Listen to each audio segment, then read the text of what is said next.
It was a winter of upheaval in Eastern Europe, and it was a winter that made history in the Soviet Union. For never before had the world's political and spiritual leaders been invited to Moscow to meet their Soviet counterparts in church and state.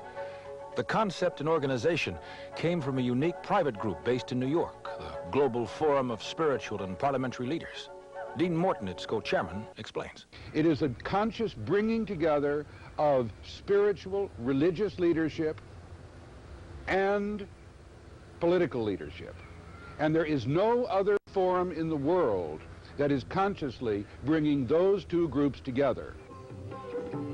The Global Forum brought 1,000 spiritual and parliamentary leaders to Moscow from 83 countries to jointly confront a problem so potentially destabilizing to national and international security that it transcended any boundaries or differences they might have. The problem? A crisis of values so widespread that life on our beautiful planet is increasingly in peril. Akio Matsumura is executive coordinator of the Global Forum. We, Global Forum, seeking an opportunity to change our attitude toward the global issues, to change our mind toward global mind. So the global crisis in the environment was the right issue at the right time in the right place, as President Gorbachev said when he spoke to the forum. The ecological crisis we are experiencing today is tragic, but convincing proof that the world we all live in is interrelated and interdependent. That is why delegates came from every corner of the earth to join the Soviets in a worldwide crusade to save the planet. The United Nations Secretary General told the forum, the only way we can restore our planetary home is through peace and a common understanding, a new vision, a new loyalty, an earth patriotism as strong as any national patriotism. To relieve the distress of our ailing, unexhausted planet. Thank you. Thank you very much.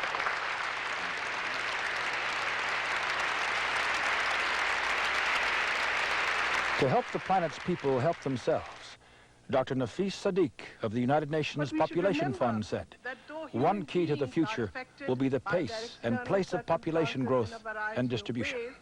They are not passive victims or beneficiaries of events beyond their control. They take decisions and they act.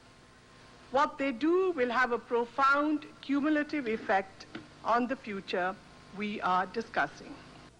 Nobel laureate Elie We come to the conclusion that global education, therefore, must, by definition, rise above boundaries and nationalities.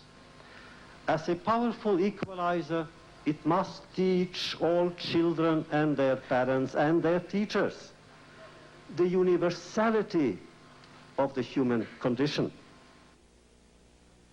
The accumulation of greenhouse gases. Senator Al Gore warned that disturbances to our global environment represent a threat of unprecedented magnitude to the security of all nations. Of the people in this room, the people alive on this earth. The debt burden and population growth must be dealt with, he said, or very little can or will change for the better. At present, 10 trees are felled for every new tree that is planted. This ratio we must turn around. We have to be impatient. We cannot wait. From her experience as head of the World Commission on Environment and Development, Mrs. Brundtland went on to warn, we are entering a high-risk future, a future for which we must assume responsibility if we are to avoid bringing the whole planet into peril. Dr. Carl Sagan sounded a spiritual note. As scientists, many of us have had profound experiences of awe and reverence before the universe. We understand that what is regarded as sacred is more likely to be treated with care and respect. Our planetary home should be so regarded. What Moscow and Oxford have made very, very clear is that the problems we're dealing with really can't be isolated.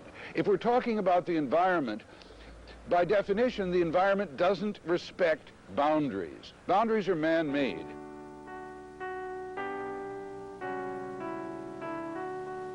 Like Moscow, the first Global Forum in Oxford 2 years ago was also historic. Religious, political, and cultural boundaries evaporated as Arab and Jew, Russian and American, Catholic and Buddhist sat, worked, ate, and meditated next to each other for a week. Holiness is not the luxury of the few, not for only some people.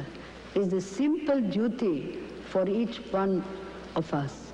The Dalai Lama told us of our simple duty to Mother Earth. So now it seems our mother planet telling us, my children, my dear children, behave well. My children behave more harmony way. My children, please take some care about me.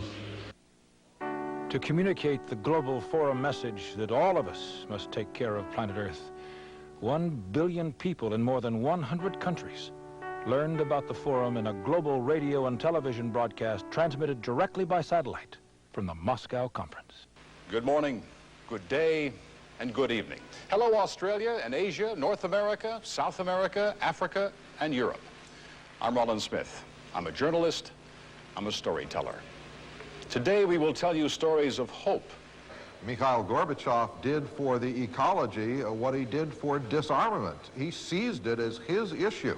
He issued today a 5-point definitive plan. The right to a healthy environment is one of the basic human rights. The Soviet Union believes that the time has come when a limitation on military activity is needed, not only for lessening the danger of war, but for protecting the environment. Many ideas deserve attention. Perhaps it would be useful to institute a kind of international Green Cross that offers its assistance to the states in ecological trouble. The task is as magnificent as it is difficult. I wish all of you, and all of us, every success.